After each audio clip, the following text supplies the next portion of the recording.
Якутские спасатели успешно провели ночную поисковую операцию в Якутске. Минувшей ночью к оперативному дежурному Республиканской службы спасения поступило сообщение о пропаже двух женщин в районе свалки по Вилюйскому тракту.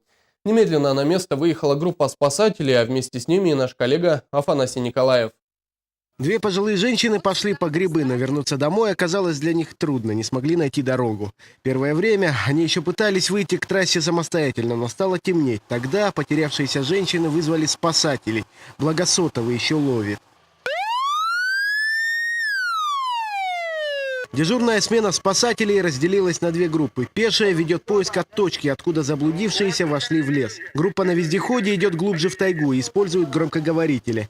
По телефону женщины сообщают, что слышат сирену. И вскоре к потерявшимся выходит пешая группа спасателей. Только что спасатели передали, что услышали голоса потеряшек. И сейчас давайте послушаем эфир, может какая-то еще информация поступит. Тимур, выйди на связь. Нашли, погоди.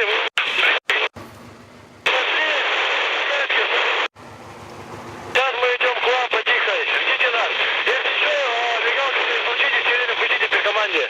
Женщины замерзли и устали. Из-за дождя они даже не смогли развести костер. Спасатели эвакуируют их к родственникам. Вы замерзли? Замерзли, промокли, устали, падали.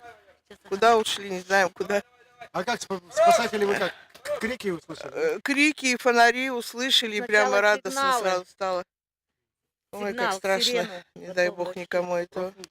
Афанасий Николаев, новости столицы.